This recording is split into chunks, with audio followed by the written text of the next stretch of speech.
إلا الله وحده لا شريك له ونشهد أن سيدنا وسندنا وحبيبنا وشفيعنا ومولانا محمدا عبده ورسوله. أما بعد فأعوذ بالله من الشيطان الرجيم. بسم الله الرحمن الرحيم. قال الله سبحانه وتعالى: قد أفلح من تزكى وذكر اسم ربه فصلى بل تؤثرون الحياة الدنيا والآخرة خير وأبقى إن هذا لفي الصحف الأولى صحف إبراهيم وموسى صدق اللہ العظیم. درود شریف پڑھیے.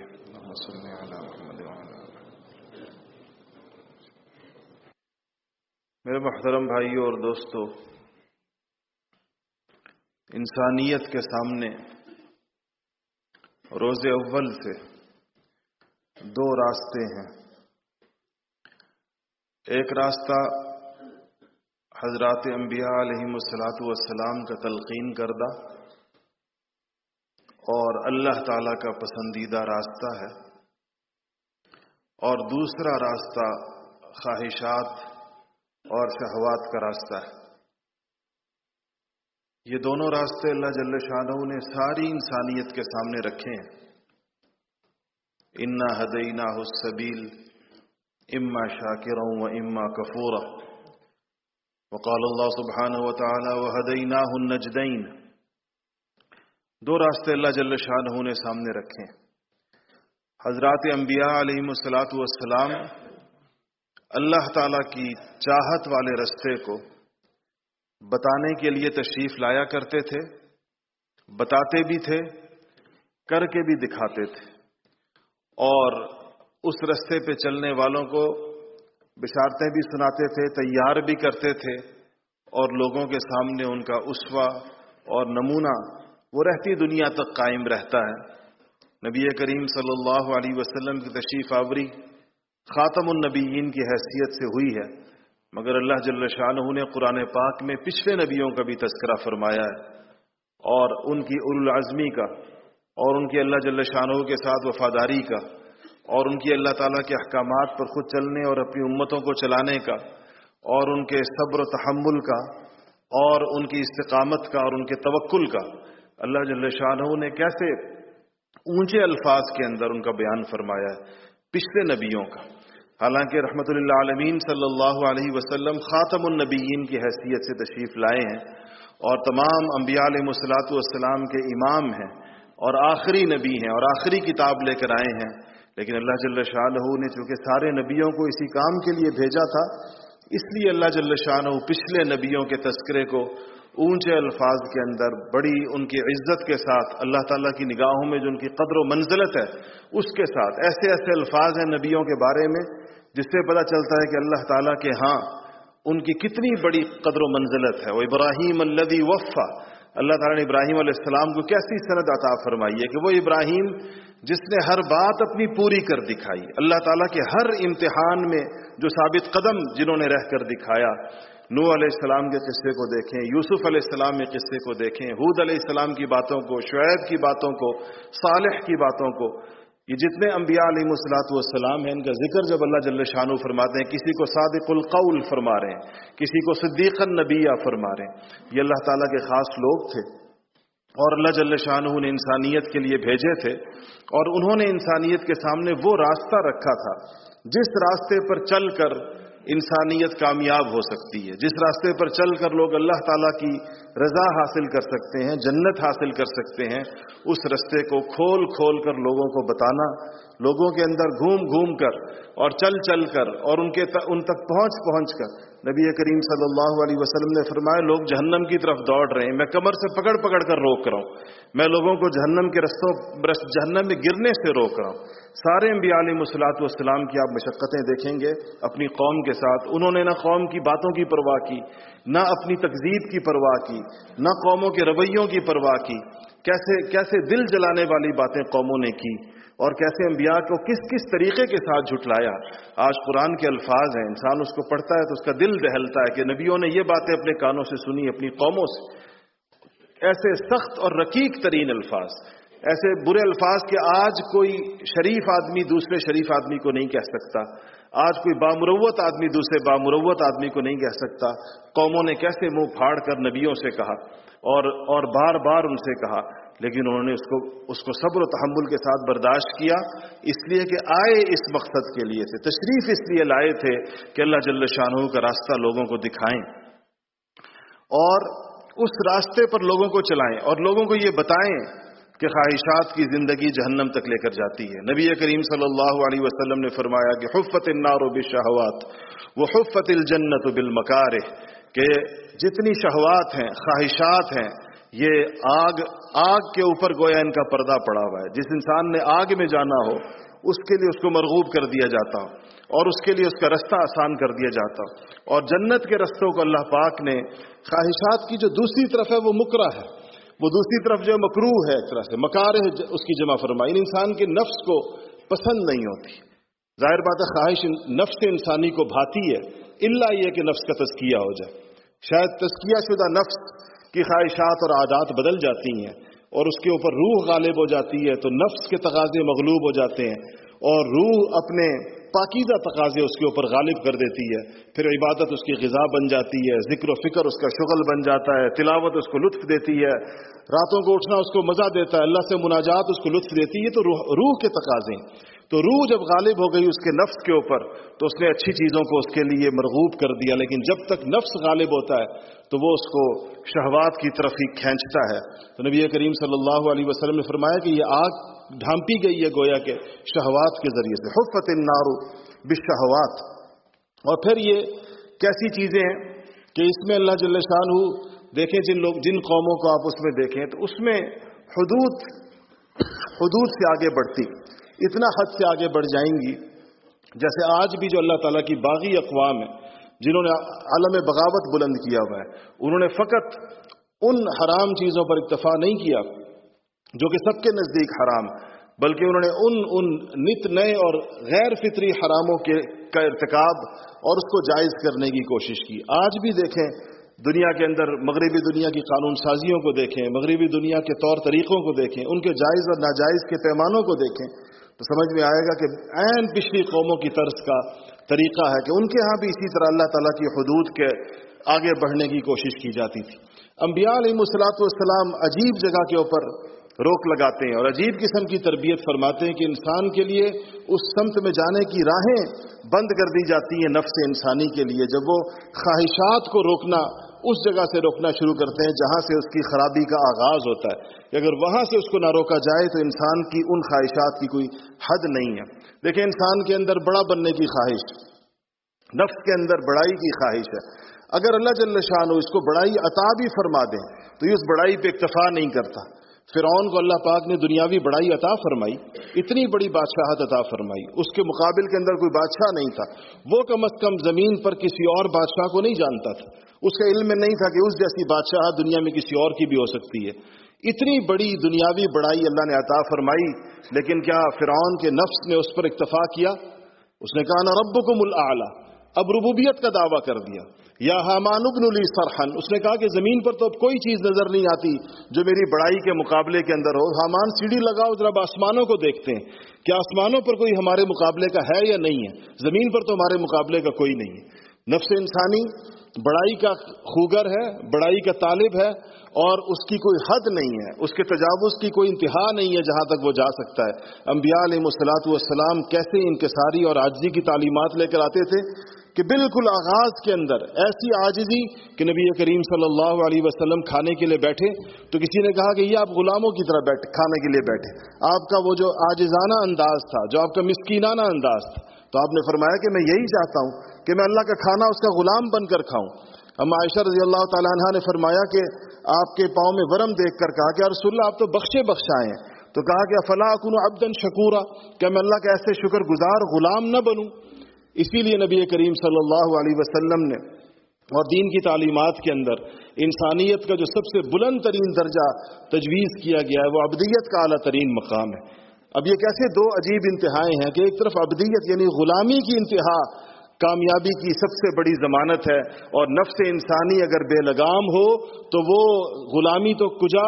وہ تکبر اور غرور کے مراحل طے کرتا ہوا ربوبیت کو جا کر چھونے لگ جاتا ہے، کہ ربوبیت کا دعویٰ کر دیتا ہے، انا ربکم الاعلی کہہ دیتا ہے۔ یہ وہ دو راہیں ہیں، دو انتہائیں ہیں، کہ ایک طرف نفس پہنچانے والا ہے تو انسان کو رب کے دعوے تک پہنچا دے گا، اور نبی اگر تربیت کرے گا تو اس کو عبدن شکورا بنا دے گا، اس کو غلامی کی طور اور طریقے انبیاء علیہ الصلوۃ والسلام سکھا دیں گے۔ یہ ہر چیز کے اندر آپ دیکھیں گے، جس بھی رخ کو لیں گے تو انبیاء علیہ الصلوۃ والسلام کی تربیت نفس کے تقاضوں کی دوسری جانب انسان کو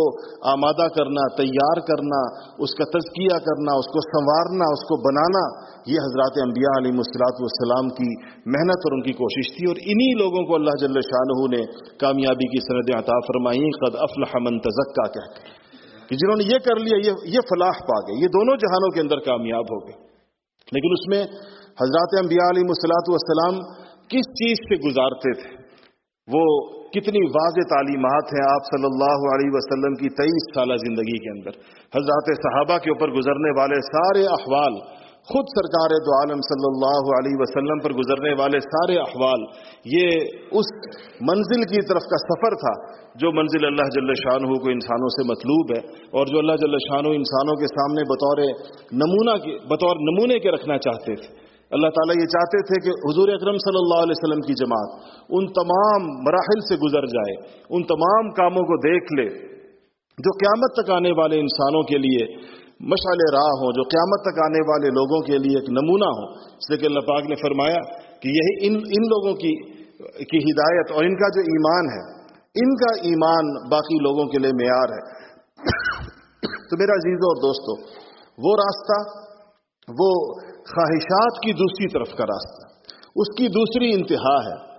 ورنہ وہ پہلی والی صورت جو ہے وہ نفس انسانی کو ہلاکتوں کی طرف اور ایک ایسے طرز زندگی کی طرف لے کر جاتی ہے جو سراسر بغاوت ہے۔ اور وہ بغاوت صرف اتنی نہیں کہ انسان سے اللہ جل شانہ کی نافرمانی ہو جائے گی جس پر وہ پشیمان ہوگا، اتنی نافرمانی نہیں، وہ بغاوت ایسی ہے کہ وہ اللہ تعالیٰ کے ہر قانون کے اور اللہ تعالیٰ کے ہر ضابطے کے اور اللہ تعالیٰ کے بتائے ہوئے ہر طریقے کے، اللہ تعالیٰ کی مقرر کردہ ہر حد کے خلاف انسان باغی ہو جاتا ہے، اور اس کے بالمقابل ایک چیز متعارف کراتا ہے اور اس پر اصرار کرتا ہے۔ آج پوری دنیا کے اندر آپ دیکھیں جو اللہ جل شانہ کی حدود ہیں، انسانوں نے صرف اس پر اکتفا نہیں کیا کہ چلو حد اللہ کے انسانوں سے گناہ ہو رہے ہیں تو ان گناہوں کو پر کوئی سزا نہیں رکھی۔ ایک تو صورت یہ تھی کہ ملکوں میں قانون بنتے اور کہتے کہ چلو گناہ جو ہے لوگوں کا ذاتی معاملہ ہے، اس پر ملک قانون نہیں بنائیں گے، سزا نہیں دیں گے، یہ تو ایک صورت تھی۔ اس سے ہٹ کر یہ قوانین بنائے گئے کہ گناہوں کو گناہ کہنا یہ گناہ ہوگا، گناہوں کو گناہ کہنا غلط ہوگا، اور گناہ اور ثواب کے تصور کو الٹا دیا جائے گا۔ جو چیز غلط سمجھی جاتی ہے اس کو بالکل صحیح سمجھا جائے گا، اور بالجبر اس کو صحیح لوگوں سے منوایا جائے گا، لوگوں سے کہلوایا جائے گا کہ تم آسمانی تعلیمات کے برخلاف ہمارے اس زمینی ضابطوں کو تسلیم کرتے ہوئے مانو اس بات کو۔ آج مغرب کے اندر جو لوگ مسلمان الیکشن کے اندر کھڑے ہوتے ہیں مغربی دنیا کے اندر، ان سے یہ بات کہلوائی جاتی ہے، ان سے یہ بات لکھوائی جاتی ہے، بلوائی جاتی ہے مختلف لوگوں کے سامنے اور صحافیوں کے سامنے، اس بات کو بلوایا جاتا ہے کہ آپ بتائیں کہ آپ کا ہمارے ان قوانین کے بارے میں جو سراسر اللہ تعالیٰ سے سخت ترین بغاوت کے اوپر مشتمل ہے، ان قوانین کے بارے میں آپ کی رائے کیا ہے؟ خاموشی اس پر نہیں سنی جاتی۔ یہ نہیں کہتے کہ اگر آپ کہیں کہ میں اس پہ سکوت اختیار کرتا ہوں تو اس کو گوارا کر لیا جائے گا، مسلمانوں کے منہ سے کہلوایا جاتا ہے، اور وہ کہتے ہیں سارے کے سارے، جو کھڑا ہوتا ہے، جو ان کاموں کے سیاست میں جو مسلمان ہیں مغربی دنیا کے اندر، ایک ایک نام سے ہم جانتے ہیں کہ فلاں ملک کے اندر فلاں کھڑا ہوا، فلاں ملک میں فلاں کھڑا ہوا، اس سے یہ بات کہلوائی گئی، اخباروں میں چھپوائی گئی کہ یہ بھی اس معاملے کے اندر مغربی دنیا کے ساتھ ہے، یہ لوگ بھی اس معاملے کے اندر مغربی پیمانوں کو مانتے ہیں۔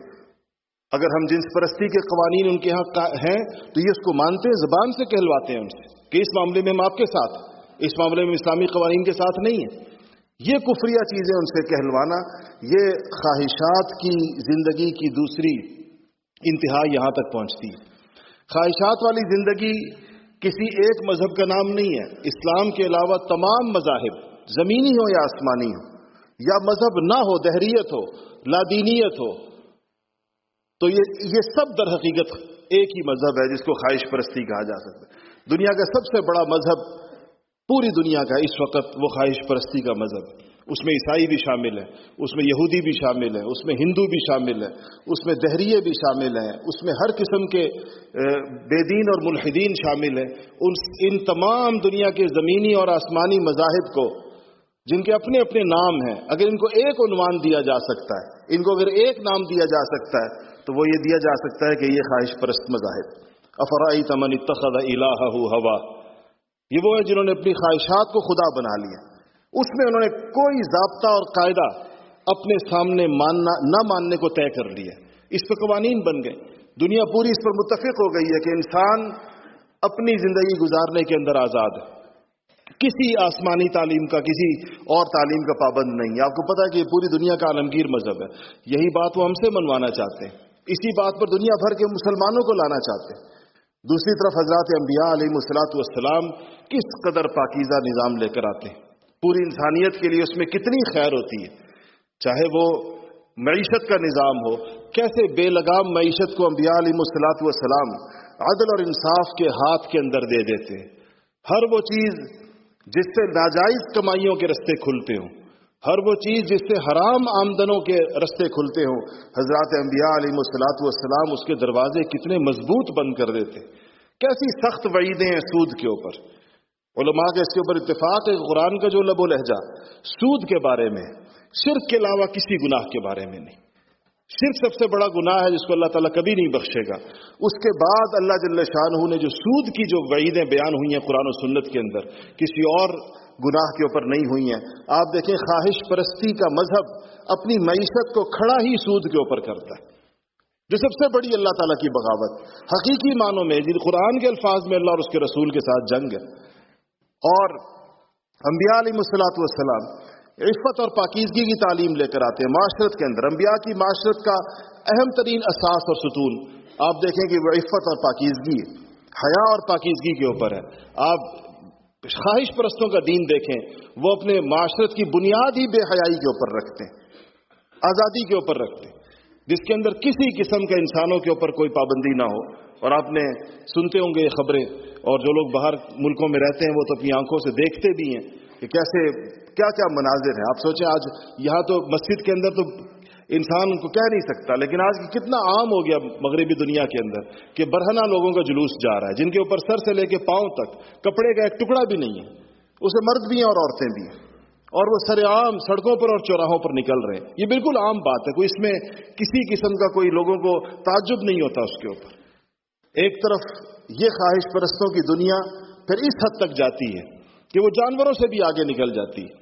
اور انبیاء علیہ الصلوۃ والسلام کی تعلیمات عفت اور پاکیزگی کے کس درجے کے اوپر ہوتی ہیں کہ اس کی مثالیں آپ کے سامنے۔ تو معاشرت کے اندر بھی پوری دو انتہائیں ہوں گی، معیشت کے اندر بھی پوری کی پوری دو انتہائیں ہوں گی۔ عدل و انصاف کے تقاضوں کے اوپر اگر آپ چلے جائیں تو مسلمانوں نے دنیا کو عدل کے جو پیمانے عطا کیے، دنیا نے دیکھے، آج بھی تاریخ کے صفحات کے اندر محفوظ ہے، دنیا اس کو مانتی ہے کہ مسلمانوں کے ہاں اللہ جل شانہ کے جو احکامات، مسلمان قضات نے دیکھیں کیسے کیسے مقدمے ان کی عدالتوں کے اندر پیش ہوئے۔ سیدنا علی کرم اللہ وجہ پر مقدمہ ہو یا ان پر دعویٰ ہو، اور یہ دعویٰ کرنے والا یہودی ہو، مسلمان قاضی بیٹے کی سفارش کو قبول نہ کرے، حالانکہ بیٹا بھی صحابی اور باپ عشرہ مبشرہ کے اندر سے، کہ یہ قضاء کے خلاف مسلمان قضات نے اپنی عدالتوں کے اندر، قاضیوں نے خلفاء کو، ایسے خلفاء کو جن کی حکومتوں کا سکہ پوری آدھی دنیا کے اوپر رواں تھا، جب اپنی عدالتوں میں طلب کیا ہے، اور بعض اوقات ذمیوں کے دعووں پر طلب کیا ہے، تو کرسی نہیں پیش کی خلیفۃ المسلمین کو، امیر المؤمنین کو، مسکرا کر نہیں دیکھا۔ قاضی نے کہا کہ اگر آپ کو دیکھ کر مسکراتا ہوں تو پھر مجھے ذمی کو بھی دیکھ کر مسکرانا چاہیے، کیونکہ میں قاضی ہوں، انصاف میرے ذمے ہے، میں دونوں طرف کے لیے برابر ہوں۔ یہ افسانے نہیں ہیں، یہ مسلمانوں کی روشن اور شاندار تاریخ ہے کہ جب ان کا نظام زندگیوں کے اندر آتا ہے تو انسانوں کے لیے اس قسم کے، اور آج اس کے دوسری طرف کے پیمانے آج لوگوں کے سامنے آپ میں سے ہر شخص کا اپنی زندگی کے کسی نہ کسی مرحلے کے اوپر عدالتوں سے واسطہ پڑا ہے یا پڑتا ہے، یا اپنے رشتہ داروں کو آپ نے دیکھا ہوگا، اور آپ دیکھ رہے ہیں کہ عدل کا معاملہ کیسا۔ نبی کریم صلی اللہ علیہ وسلم نے، صحابہ فرماتے ہیں فجر کی نماز پڑھیں، اور پھر کہا کہ فجر کی نماز پڑھائی اور کھڑے ہو گئے، اور آپ نے فرمایا کہ آج کے دن، آج کی رات اللہ جل شانہ نے جھوٹی گواہی کو شرک کے برابر کر دیا۔ اللہ نے جھوٹی گواہی کو شرک کے برابر کر دیا، اللہ نے جھوٹی گواہی کو شرک کے برابر کر دیا۔ 3 دفعہ یہ جملہ ارشاد فرمایا کہ جھوٹی گواہی ہے اتنی سخت چیز ہے۔ آج آپ کے ہاں تمام عدالتوں کے اندر پیشہ ور جھوٹے گواہ بیٹھے ہوئے، جن کا کام یہی ہے۔ آپ کسی بندے سے پوچھیں کتنے وکلاء یہاں بیٹھے ہوں گے، وہ بتا دیں گے آپ کو کہ وہ ان کے ابھی آپ جائیں صبح پشاور کی کسی عدالت میں جائیں، اسلام آباد کی عدالت میں جائیں، آپ کو پیشہ ور گواہ ملیں گے جن کا کام ہی یہی، تو یہ قبول بھی کیے جاتی ہیں، یہ گواہیاں عدالتوں میں چلتی بھی ہیں۔ جب انبیاء علیہ الصلوۃ والسلام کی تعلیمات کو چھوڑ کر لوگ دوسرے متبادل چیزیں جب بناتے ہیں تو اس کے اندر اس طرح انسانیت کا استحصال ہوتا ہے، اس طریقے کے ساتھ انسانیت کے ساتھ اس کے اندر ظلم ہوتا ہے۔ لوگ اتنے پریشان، کسی بھی چیز کے اندر ان کے لیے سکون نہیں ہوگا، کسی بھی چیز کے اندر ان کے لیے فلاح نہیں ہوگی، اور یہ انسانیت کے لیے یہ زہر، اور انسانیت کے لیے یہ تکلیف اور درد، یہ اچھے اچھے ناموں کے ساتھ پیش کیا جاتا ہے، خوشنما عنوانوں کے ساتھ پیش کیا جاتا ہے۔ یہ الگ دجل ہے، مستقل اصطلاحات کا دجل ہے کہ آپ ظلم کا نام عدل رکھ دیں، اور آپ فساد کا نام امن رکھ دیں، اور آپ سود کا نام وہ معیشت کی خوشحالی رکھ دیں، اور اسی طریقے سے اچھے نام تجویز کریں برے سے برے کاموں کے لیے، برے سے برے۔ یہ انسانوں کی آوارگی کو اور فحاشی کو اور اوریانی کو، اس کو آپ انسانوں کی آزادی قرار دے دیں کہ یہ آزاد لوگ ہیں، یہ حریت ہے گویا کہ۔ اسی طرح جب انسان بے باک ہو جائے اور اس کی زبانوں پر نبی اور غیر نبی کی تمیز نہ رہے، اور تمام مقدسات اور مسلمانوں کی تمام مقدس شخصیات، بلکہ انسانیت کی مقدس شخصیات، اس پر اس کی زبانیں دراز ہو جائیں، تو اس کو آپ کہیں کہ یہ حریت فکر ہے، آزادی اظہار ہے، کہ انسان کو اظہار کی آزادی ہے، گویا کہ جو کہنا چاہے وہ کہہ سکتا ہے۔ آج مغربی دنیا اس بات کے اوپر حیران ہوتی ہے کہ مسلمان مقدس شخصیات، حضرات انبیاء علیہ الصلوۃ والسلام اور حضرات صحابہ اور ائمہ اعظام اور اولیاء کرام، ان کے بارے میں اتنے حساس کیوں ہیں؟ وہ تو حیران ہوتے ہیں، کہتے ہیں ہم تو، عیسائی دنیا کہتی ہے کہ نبیوں کو، نبی کریم صلی اللہ علیہ وسلم کے علاوہ ان سے پیچھے جتنی نبیوں کی لڑی ہے، اور یہ جو کڑی ہے پوری کی پوری عیسیٰ علیہ السلام سے لے کے آدم علیہ السلام تک، تو عیسائی دنیا کہتی ہے کہ ان کو تو ہم بھی مانتے ہیں، ہم تو ان کو نبی تسلیم کرتے ہیں، ہم تو ان کی عزت کے بارے میں اتنے حساس نہیں۔ ہمارے ملکوں میں ہم عیسائی ہیں، اور ہمارے ملکوں میں عیسیٰ علیہ السلام کی توہین ہوتی ہے، نعوذ باللہ، ہم تو اس کے اوپر مشتعل نہیں ہوتے، ہم تو اس کے اوپر ناراض نہیں ہوتے، ہم تو اس کے اوپر کوئی اقدام نہیں کرتے، تو مسلمان کیوں اتنے زیادہ مشتعل ہوتے؟ ان کو ہمارے جذبات سمجھ ہی نہیں آتے، ان کی عقل میں ہی نہیں آتے کہ یہ لوگ کیوں اس طرح، ان کا رویہ اس طرح کا کیوں ہے۔ اس لیے کہ آزادی اظہار کے نام پر انہوں نے انسانوں کی زبانوں کی لگام ان کی خواہشات کے ہاتھ کے اندر دے دی۔ انسان کی مرضی ہے، جو بولتا رہے، جو بکتا رہے، اس کو کوئی چیز روک نہیں سکتی۔ آپ بتائیں، جب انسانوں کی زبانیں یوں آزاد کر دی جائیں، اور وہ کسی ضابطے، قاعدے اور اخلاق کی پابند نہ ہو، اور وہ دوسرے کی دل آزاری کی پابند نہ ہو، تو اس معاشرے کے اندر صلاح ہوگی یا اس معاشرے کے اندر فساد ہوگا؟ اس معاشرے کے اندر امن ہوگا یا اس معاشرے کے اندر بگاڑ ہوگا؟ یہ معاشرہ کیسے ٹھیک ہو سکتا ہے جس کے اندر دل آزاری کو، اور دوسرے کے دل آزاری تو چھوٹا لفظ ہے، اس کے دل کو ٹکڑے ٹکڑے کر دینے کو، اس کو ایسی چیزیں سنوانے کو جس کے سننے سے وہ انسان مر جانا بہتر سمجھتا ہے، مر جانے کو ترجیح دیتا ہے، اس کو آزادی اظہار کے نام پر اگر مروج کر دیا جائے تو یہ معاشرے کبھی فلاح کی راہ نہیں پا سکتے۔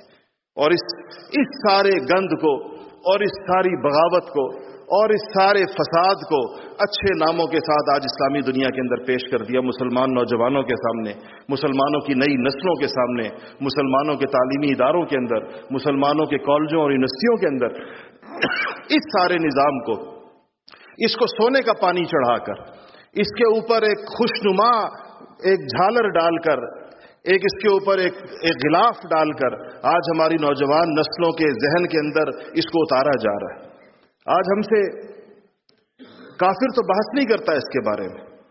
کافر سے تو بحث کی نوبت ہی نہیں آتی، آج تو مسلمان نوجوان ان کی طرف سے وکیل بن کر ہم سے گفتگو کر رہا ہے۔ آج تو مسلمان جو عصری تعلیم یافتہ لوگ ہیں وہ ان کے وکیل بنے ہوئے، وہ ان کی طرف سے اس پورے نظام کا دفاع کرتے ہیں، وہ اس کے حق کے اندر بولتے ہیں. ہم تو سنتے ہیں، پوری چیزوں کو دیکھتے ہیں، اس لیے ہماری تو آنکھوں کے سامنے گزرتی ہے ساری کی ساری چیز کہ اس نظام کو اپنے مدافع دفاع کرنے والے اپنے وکلاء کیا کفر سے مل رہے ہیں یا اسلام کی طرف سے مل رہے ہیں، مسلمانوں کی طرف سے مل رہے ہیں. اصل تو پریشان کن بات یہ ہے، اصل تو مصیبت اس بات کی کہ اگر ہم یہ کہتے کہ یہ نظام کافروں نے بنایا ہے، اپنے اندر چلایا ہے، اور خود ہی اس کے وکیل ہیں اور خود ہی اس کے منصف ہیں اور خود ہی اس کے گواہ ہیں اور خود ہی اس کا دفاع کرنے والے ہیں، مسلمانوں کو اس سے کچھ لینا دینا نہیں ہے، تب بھی کوئی بات ہو سکتی تھی. لیکن معاملہ ایسا تو نہیں ہے. وہ طوفان تو جہاں پر بنایا گیا اور جہاں پروان چڑھایا گیا وہاں سے نکل کر اسلامی دنیا کے اندر داخل ہوگی، پوری کی پوری اسلامی دنیا. ہم اس کا سب سے کم متاثر علاقہ ہیں، سب سے کم. آپ عرب دنیا کے احوال معلوم کریں، آپ کے طوطے اڑ جائیں گے اگر آپ کو پتہ چلے گا عرب دنیا میں کیا ہو رہا ہے. اگر آپ کو پتہ چلے کہ افریقہ کے مسلمانوں کے اندر بات کہاں تک پہنچی، اگر آپ کو پتہ چلے کہ یہ ہندوستان کے مسلمانوں کے اندر بات کہاں تک پہنچی ہے، ہم اس کے اس وقت تک آج تک اللہ تعالیٰ کے فضل و کرم اور یہ ہمارے بزرگوں کی محنتوں کے نتیجے کے اندر اس سے سب سے ابھی بھی جو نسبتاً کم تاثر لیا ہے وہ ہمارے معاشرے نے لیا ہے. اس لیے ہمارا معاشرہ اب ان کے اصل ہدف کے اوپر ہے. جیسے کہ کوئی فساد پوری جگہ پھیلا دیا گیا ہو اور ایک چھوٹا سا خطہ رہ گیا ہو جس کے اوپر ان کا خیال ہے کہ وہ ایسے نہیں کیا جیسے جانا چاہیے، تو پھر وہ اصل ہدف کے اوپر آ جاتا ہے. یا آج کل آپ ان پچھلے 1-2 سالوں کے اندر جو نام سن رہے ہیں، نامانوس قسم کے آپ نام سن رہے ہیں، پہلی دفعہ آپ کے کانوں سے ٹکرا رہے ہیں اور آپ دیکھ رہے ہیں کہ آپ کے معاشرے کے لیے اس کے لیے رستے ہموار کیے جا رہے ہیں. یہ سب اسی چیز کا شاخسانہ ہے، یہ سب اسی کا نتیجہ ہے. اس کا ایک ہی حل ہے کہ لوگوں کو اس بات کے اوپر تیار کیا جائے کہ وہ انبیاء علیہ الصلوۃ والسلام کی تعلیمات کو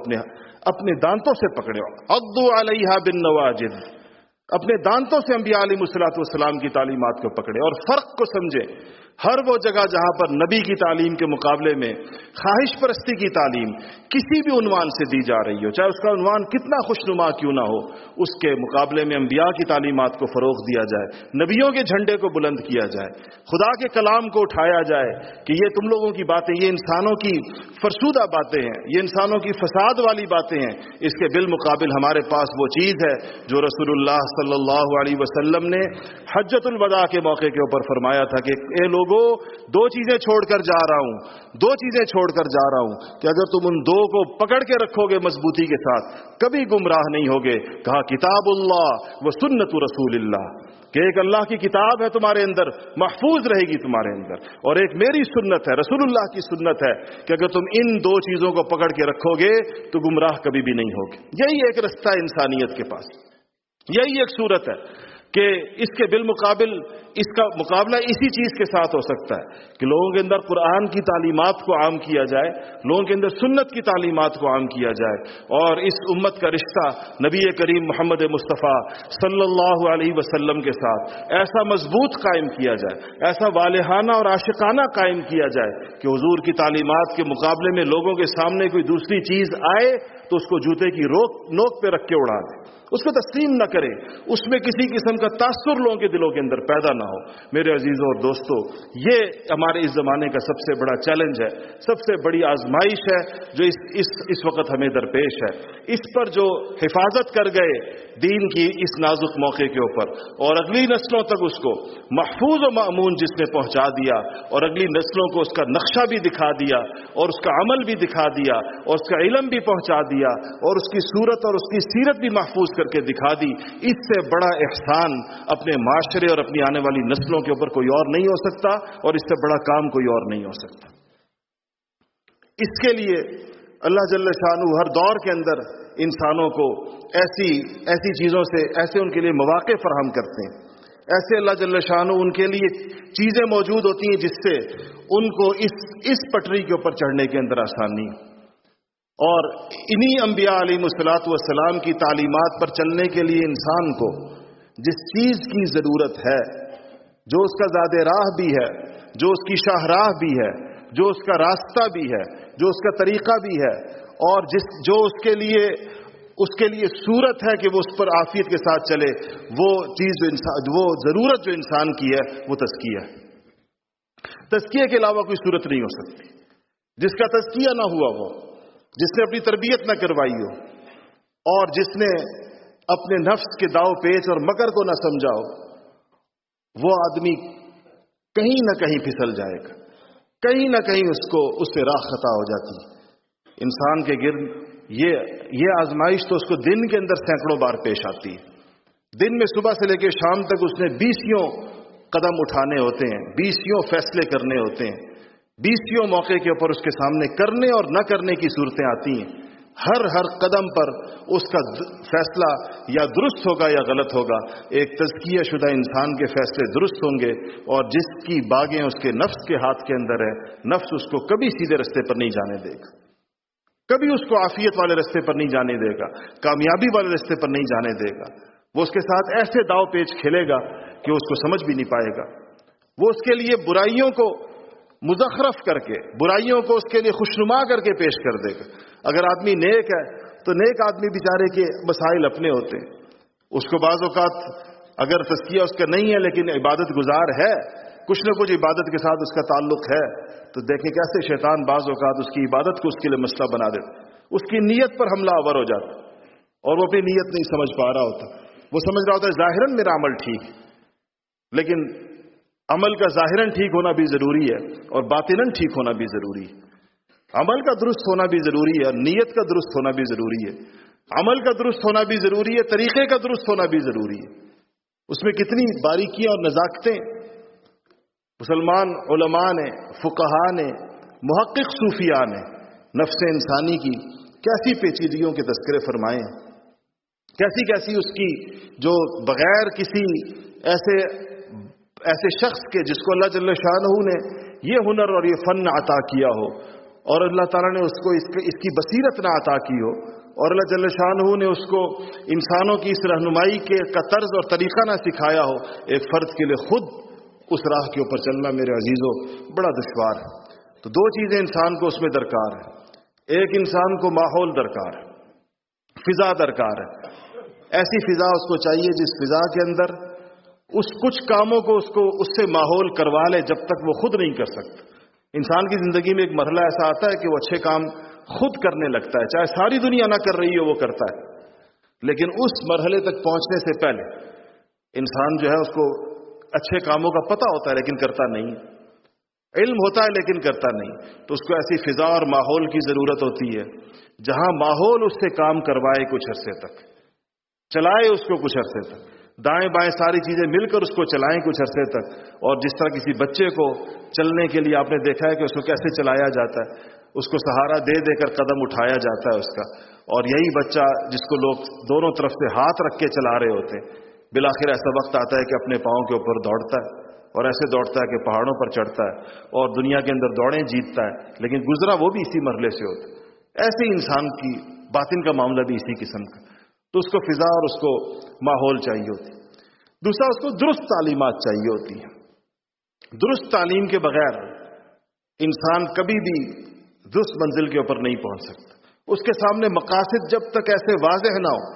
روز روشن کی طرح اس کے سامنے واضح نہ ہو کہ اس کو پتا ہو کہ یہ میرا مقصد، یہ وہ منزل ہے جہاں تک مجھے پہنچنا ہے، اور یہ اس کا رستہ ہے، یہ وہ ساری تعلیمات ہیں جس میں اس میں توازن کا ہونا، عبادات کو بھی انسان سمجھے، انسان معاملات کو بھی دین سمجھے، انسان اخلاق کا دین بھی سمجھے، معاشرت کے دین کو بھی سمجھے، عقائد کی اہمیت کو بھی سمجھے۔ یہ وہ پورا درست تعلیمات کا ایک توازن، درست تعلیمات کا ایک سانچہ ہے۔ اگر یہ پورا نہ ہو تو انسان سے بعض اوقات تجاوز ہو جاتا ہے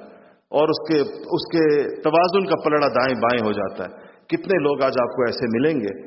اور آپ اپنے معاشرے میں دیکھیں گے کہ انہوں نے داڑھی اور ٹوپی اور پگڑی کو تو دین سمجھا، لیکن معیشت کے دین کو دین نہیں سمجھا۔ وہ یہ سمجھا کہ ہم نے یہ دین کا ظاہری جو چیزیں ہیں، جو سنتیں ہیں، جو بڑی قابل قدر ہیں، جو بڑی اہم ہیں، اس کا اہتمام تو ہو گیا، لیکن وہ یہ نہیں سمجھا کہ تجارت کے اندر بھی دین اسی طرح اہم ہے جیسے کہ عبادات کا دین۔ اخلاق کتنی ایک مشکل چیز ہے اس کو پیدا کرنا۔ سب سے مشکل ترین چیز انسان کے دین جب پورا درست ہوتا ہے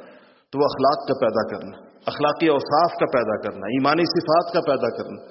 وہ کس قدر ایک پورا کام ہے، کتنا مشکل ترین کام ہے۔ حضرات انبیاء علیہ الصلوۃ والسلام کے تربیت یافتہ لوگوں کے نمایاں ترین اوصاف کے اندر سے یہ وصف ہوا کرتا تھا۔ وہ تو ہر چیز میں ممتاز تھے۔ حضرات صحابہ اللہ تعالیٰ سے تعلق اور توکل اور عقیدے اور ایمان میں کتنے مضبوط تھے، عبادات ان کی کیسی عجیب و غریب تھی، کیسی عبادت کا ایسا ذوق، اور وہ بھی ان لوگوں کا جن کی فقاہت مشہور ہے۔ عائشہ رضی اللہ تعالیٰ عنہ فقیہہ ہیں، صحابہ اپنے مسائل ان کے پاس لے کر جاتے، صحابہ اپنے اختلافات ان سے حل کرواتے، اور ایک ایک آیت کے اوپر پوری رات عائشہ کا نفلیں پڑھ کر گزار دینا، تو یہ عبادت میں بھی بڑے ممتاز، معاملات کے اندر اتنے کھرے اور صاف ایک دوسرے کے ساتھ، جو معاملے آئے لوگوں کے ساتھ، ان کے تو معاملات کو دیکھ کر لوگوں نے دین قبول کی۔ اور پھر اخلاق کے اندر کیسی بلند روایات حضرات صحابہ نے، کتنے اونچی مثالیں حضرات صحابہ چھوڑ کر گئے، سچائی کے اندر، امانت کے اندر، دیانت کے اندر، صبر کے اندر، شکر کے اندر، کہ آج دنیا اس کی مثالیں پیش کرتی۔ آج انصاف پسند دنیا ہر معاملے میں ان کو تسلیم کرتی۔ سیدنا عمر فاروق رضی اللہ تعالی عنہ نے جو 10-12 سال کی حکومت کر کے دکھائی ہے، یہ اسلامی تاریخ کے ماتھے کا جھومر ہے۔ پوری دنیا آج حیرت زدہ ہے سیدنا عمر فاروق کے دور کے اوپر، اس پر جو کتابیں دنیا میں لکھی گئی ہیں، مغرب میں جو کتابیں لکھی گئی، سیدنا عمر فاروق رضی اللہ تعالی عنہ کے عدل کے اور ان کے انصاف کے اور ان کے اوپر اس ذمہ داری کے بار کے کیا کیا مناظر ہیں، کیسے کیسے منظر لوگوں نے دیکھے کہ خلیفۃ المسلمین اور اتنی بڑی دنیا، کتنی وسیع سلطنت، اور سیدنا عمر فاروق کا سارا زمانہ ایسا گزرا ہے، تقریباً سارا زمانہ 12 برس کا، کہ مشرق و مغرب اور شمال و جنوب کے اندر ان کی فوجیں پیش قدمی کرتی چلی جا رہی تھی۔ ہر دن گزری قیصر و کسریٰ کی حکومتیں عمر فاروق کے زمانے میں صحابہ کے قدموں کے اندر آن گری۔ نبی کریم صلی اللہ علیہ وسلم کی وہ باتیں جو قیصر و کسریٰ کی حکومتوں سے متعلق تھی، عمر فاروق کے دور کے اندر سچی ثابت ہوئی۔ سراقہ عمر فاروق کے زمانے میں آئے تھے جب کسریٰ کا تاج آیا تھا اور اس کے کنگن آئے تھے، کہا کہ امیر المومنین یہ تو مجھے پہنا دے۔ کہا کہ تمہیں کیوں پہنا دے؟ کہا مجھے حضور نے کہا تھا کہ ابو سراقہ کیا منظر ہوگا جب تیرے ہاتھ کے اندر کسریٰ کے کنگن ہوں گے، تو اپنے ہاتھ میں نے پہنے ہوں گے، کیا منظر ہوگا وہ؟ تو انہوں نے عمر فاروق سے کہا یہ تو میرے ہاتھ میں ڈالے۔ عمر فاروق نے کہا ڈالو کہ سراقہ کے ہاتھ کے اندر یہ کنگن، کہ حضور کی بات سچی ہو، حضور نے ان سے یہ کہا۔ یہ مناظر ان کے زمانے میں دکھا ہے۔ اتنے بڑے آدمی رات کو اپنی مملکت کے اندر مشہور ان کے قصے خود گھومتے تھے، لوگوں کے بھی خود لوگوں کے پیچھے جانا اور لوگوں کی چوکیداری کرنا، کہیں پر کوئی دور سے آئے ہوئے قافلے جو مدینہ شریف نہ پہنچ پائے ہوں اور مدینہ سے باہر انہوں نے پڑاؤ ڈال دیا ہو، ان کی جا کر خبر گیری کرنا، گلیوں کے اندر مدینہ کے گھومنا، اسی کے اندر وہ جو عورت کو انہوں نے دیکھا کہ بیٹھی ہے اور اپنے بچے لے کر بیٹھی ہے اور اس کو اس ہانڈی چڑھائی ہوئی ہے پانی کی اور بچے رو رہے ہیں، تو عمر فاروق نے کہا کیوں نہیں کھلاتی بچوں کو، کیوں رلاتی ہے؟ تو اس نے کہا کہ کچھ نہیں ہے، کھلانے کو کچھ نہیں، اور یہ بچے پانی چڑھایا ہوا ہے تاکہ یہ رو کر سو جائیں گے بچے۔ تو عمر فاروق رضی اللہ تعالی عنہ نے اس سے کہا کہ، اور پھر اس عورت کے منہ سے نکلا کہ دیکھو، کہا کہ تمہیں بیت المال سے کچھ نہیں ملا؟ عمر فاروق نے پوچھا، کہا نہیں عمر کچھ بھی نہیں دیا ہمیں۔ عمر نے اللہ عمر کو سمجھے کہ اس نے ہمیں کچھ نہیں دیا، ہمارے ہاتھ میں کچھ۔ ان کا عمر کو تمہارا کیا پتہ؟ اس نے کہا عمر کو نہیں پتا تو ہمارا امیر المومنین کس چیز کا، اس کو کیوں نہیں پتا کہ آخر میں اس کی رعایا ہوں؟ تو تشریف لائے واپس بیت المال اور خود اپنے کندھے پر اٹھایا۔ اس حدیث کو روایت حضرت اسلم رضی اللہ تعالیٰ عنہ کرتے ہیں، جو ان کے غلام ہیں عمر فاروق کے، وہ یہ سارے قصے کے راوی ہیں اور شاہد ہیں۔ فرماتے ہیں میں نے کہا کہ امیر المومنین میرے کندھے پہ رکھ، فرمایا کہ اسلم اگر قیامت کے دن بھی عمر کا بوجھ اٹھانے کی ذمہ داری اٹھا سکو تو ابھی دنیا میں اٹھا لو، ابھی تمہارے کندھے پر اس صورت میں رکھ دوں کہ تم یہ مجھے یقین دلا دو کہ قیامت کے دن بھی میرا بوجھ تم اٹھاؤ گے۔ تو اسلم نے کہا قیامت کے دن کون کس کا؟ وَلَا تَزِرُ وَازِرَةٌ وِزْرَ أُخْرَىٰ، کوئی کسی کا بوجھ نہیں اٹھائے گا۔ کہا کھجور ڈالی اور آٹا ڈالا اور گھی اٹھایا اور گئے ادھر، خود اس کے بعد عورت سے کہا تم ہٹ جاؤ، میں خود آگ جلاتا ہوں۔ یہاں پر بھی اسلم کو ہاتھ نہیں لگانے دیا۔ اسلم رضی اللہ تعالیٰ نے اس واقعے کو بیان کرتے ہیں، کہتے ہیں میں نے اپنی آنکھوں سے عمر فاروق کو اس چولہے کے اندر پھوکے مارتے ہوئے اور ان کی گھنی داڑھی کے اندر سے دھواں نکلتا ہوا دیکھ رہا تھا کہ دھواں نکل کر ان کی داڑھی کے اندر سے نکل کر اوپر جا رہا ہے، اور اس کے بعد اس کے لیے خود اپنے ہاتھوں سے پکایا اور پھر ان بچوں کے سامنے رکھا کہ کھاؤ، اور اسلم نے کہا کہ امیر المومنین چلیں، کام تو ہو گیا، کہا کہ ان کو روتے ہوئے دیکھا ہے، اب ہنستے ہوئے بھی دیکھنے دو۔ یہ مسلمانوں کا نظام حکومت تھا۔ ایسے لوگ اللہ حضور اکرم صلی اللہ علیہ وسلم کے لائے ہوئے نظام کے ذریعے سے تیار ہوئے تھے۔ یہ تزکیہ شدہ لوگوں کی قسم ہوتی ہے، اعلیٰ ترین قسم ان کی یہ ہوتی ہے کہ جب ان کو اللہ حکومتیں عطا فرما دیں تو وہ حکومتیں ایسے لوگوں کے لیے خیر و برکت کا باعث ہوتی ہیں۔ ان کو اللہ تعالیٰ معاشی فراوانی عطا فرما دیں تو ان کی معیشت پوری امت کے لیے رحمت بن جاتی ہے۔ اللہ جل شانہ جب ان کو کہیں پر عدل کی کرسی کے اوپر بٹھا دیں تو پھر ایسا عدل ہوتا ہے، ایسا عدل ہوتا ہے کہ کافر اس عدل کو دیکھ کر مسلمان ہوتا ہے۔ اللہ جل شانہ جب ان کے ہاتھ کے اندر مسلمانوں کا تعلیم و تربیت دے دیں تو وہ پھر اپنے جیسے پاکیزہ نفوس تیار کرتے ہیں۔ اللہ جل شانہ جب ان کے ہاتھ کے اندر کوئی بھی جو دنیا کے اندر چیز موجود ہے ان کے ہاتھ کے اندر آ کر وہ خیر بن جاتی ہے اور شر اللہ تعالیٰ ان سے دور رکھتے ہیں۔ اور اگر جب انبیاء علیہ الصلوۃ والسلام کی تعلیمات سے عدول کرتے ہوئے اور اس سے بغاوت کرتے ہوئے دنیا جب کوئی اور چیز انسانیت کے لیے لے کر آتی ہے تو وہ ایک ایسی بیکار مشین ہوتی ہے کہ اس کے اندر اگر خیر کی بھی کوئی چیز ڈالیں تو وہ انسانیت کے لیے شر بن جاتی ہے، انسانوں کو اس سے تکلیف پہنچتی۔ آج دنیا کے اندر کتنی معاشی فراوانی آ گئی ہے، لیکن آپ خود بتائیں کیا دنیا کی دولت سمٹ کر چند ہاتھوں میں آ گئی ہے یا نہیں آ گئی؟ پوری دنیا کی دولت سمٹ کر چند ہاتھوں کے اندر ہے۔ دنیا کی 90% دولت چند لوگوں کے ہاتھ کے اندر ہے، ان کے متعین نام ہیں اور معلوم لوگ ہیں کہ ان کے پاس کیا کیا وسائل اور کیا ہے۔ نظام ایسا بنایا گیا ہے کہ سرمایہ کو کھینچ رہا ہے اور غریب کی محنت کا کوئی معاوضہ اس کے لیے موجود نہیں ہے۔ یہ میرے عزیزوں اور دوستو انسانوں کے خواہشوں کے رستے پر چلنے کا نتیجہ ہے، اور وہ جو بندہ جلدی چاہتا ہے، جو بندہ جلدی کسی نتیجے کو چاہتا ہے اور عاجلہ اس کو چاہتا ہے تو اللہ پاک نے اس کے بارے میں فرما دیا وَعَجَّلْنَا لَهُ مَا نَشَاءُ، تو کہ اللہ نے فرمایا کہ جو عاجلہ چاہے گا اس کو ہم دنیا کے اندر دے دیں گے، اور جتنا ہم چاہیں گے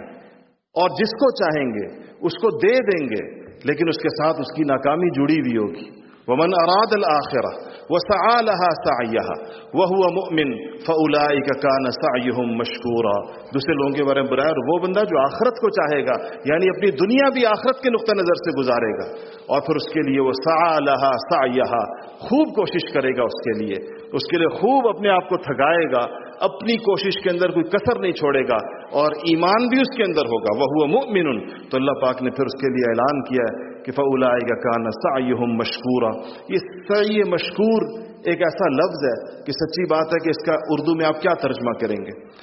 یعنی اللہ تعالیٰ نے فرمایا کہ اللہ اس کی کوشش کا، اللہ پاک قدردانی ہوگی۔ اب اللہ کی قدردانی کی کیا مثال پیش کی جائے، اللہ کی قدردانی کا کیا مصداق بیان کیا جائے؟ یہ تو انسانوں کے سامنے دنیا کے اندر اس کے کچھ مناظر، اور آخرت کے اندر تو وہ چیزیں ہیں کہ جس کو ما لا عین رأت، اور جس کو نہ آنکھوں نے دیکھا ہے اور نہ ولا اذن سمعت، نہ کانوں نے سنا ہے اور نہ ہی وہ انسان کے قلب کے اوپر گزرے ہیں۔ یہ وہ اللہ تعالیٰ اس سعی کو جب مشکور ہوگی تو اللہ تعالیٰ کی طرف سے آخرت کے اندر عطا ہوگا۔ دنیا کے اندر ایسے لوگ عطا ہوں گے جیسے عمر فاروق رضی اللہ تعالیٰ عنہ، اور بعد کے عمر بن عبدالعزیز رضی اللہ تعالیٰ عنہ، اور یہ ہمارے قریب کے زمانے کے اندر اورنگزیب عالمگیر رحمۃ اللہ علیہ جیسے ایسے لوگ اور ایسے نظام اللہ جل شانہ عطا فرمائیں گے، اور آخرت کے اندر اللہ پاک وہ نعمتیں عطا فرمائیں گے جس کا انسان کوئی تصور بھی نہیں کر سکتا۔ جڑی یہ ساری چیز میرے عزیزوں اور دوستوں تزکیے کی بنیاد کے ساتھ ہے۔ یہ ساری منازل اور کامیابیوں کا جو رستہ ہے اور آغاز ہے وہ تزکیے کی طرف سے ہو کر گزرتا ہے۔ یہاں آج آپ لوگوں کی تشریف آوری اسی تزکیے کی محنت کو سیکھنے کے لیے اور اسی کو سمجھنے کے لیے آپ لوگوں کی یہاں پر آمد ہوئی۔ یہاں اسی لیے سارے کے سارے ساتھی جمع ہوتے ہیں کہ ہمیں پتہ چلے کہ جب ہم لوگ اپنی اس تزکیے کی اہمیت کو سمجھ لیں گے اور ہمیں اندازہ ہو جائے کہ یہ ہمارے کرنے کا سب سے اولین کام ہے اور اس کا آغاز خود ہماری ذات سے ہوتا ہے۔ یہ ایک ایسا کام ہے جس میں آپ اپنی انگلی دوسرے کی طرف نہیں اٹھا سکتے کہ آپ کہیں کہ مجھ سے پہلے اس کو ضرورت ہے، یا آپ کہیں کہ میں اس کے اندر بالکل کوئی بندہ آپ کو یہاں پر بیٹھا ہوا ایسا نہیں ملے گا۔ کتنے بڑے بڑے بزرگ تشریف فرمائے جو یہ آپ سے کہیں کہ ہم اپنے آپ کو تزکیہ شدہ سمجھتے ہیں۔ یا کوئی تزکیے کی سند کسی کو نہیں دے گا کہ بس ہو گیا اس کا تزکیہ، اس کو مزید. یہ ایک ایسی چیز ہے ہر شخص اس کا ضرورت مند اور محتاج ہے. بولنے والا سننے والوں سے زیادہ محتاج ہے. کوئی اس کی احتیاج ایسی ہے کہ انسان کو موت کے آخری لمحوں تک اس کی احتیاج ہے. کیونکہ انسان کو کیا پتا کہ اس کی نیت کے اوپر کس وقت شیطان کا حملہ ہو جائے. انسان کو کیا پتا کہ اس کے کس وقت اس کے لیے کوئی گھاٹی ایسی ہو جس سے وہ عبور نہ کر سکے. تو ہر شخص اس کا حاجت مند ہے. ہم میں سے کوئی بندہ یہ نہیں کہہ سکتا کہ فلاں کو زیادہ ضرورت ہے، فلاں کو زیادہ ضرورت ہے. ہم میں سے ہر ایک کو خود اپنے آپ کو، جیسا میں نے عرض کیا کہ بولنے والے کو سننے والوں سے پہلے اس کی ضرورت ہے، اور سننے والوں کو اپنی جگہ کے اوپر اس کی ضرورت ہے. تو یہ جو کام جس کے لیے یہاں آپ لوگ اکٹھے ہوئے، اس میں اس کے اہم ترین چیزوں میں سے، باقی چیزوں پہ انشاءاللہ بات ہوتی رہے گی، یہاں پر آج بھی ہوگی، کل بھی ہوگی، لیکن اس کی جو بنیاد اور آغاز ہے وہ اس تزکیے کے ساتھ. اس کے لیے ہم عام طور پر سارے ساتھیوں سے اس بات کا مطالبہ کرتے ہیں کہ آپ اس کے لیے کچھ نہ کچھ وقت اپنا باقاعدہ فارغ کریں. یہ صرف اس کی اہمیت سن کر گھر چلے جانا کافی نہیں ہے. اس کی اہمیت کو تسلیم کر لینا صرف کافی نہیں ہے. وہ تو آپ لوگ پہلے سے مانتے تھے. آپ کو کون سی ہم نے نئی بات ایسی بتائی ہے جو آپ نے آج سے پہلے نہیں سنی تھی؟ ساری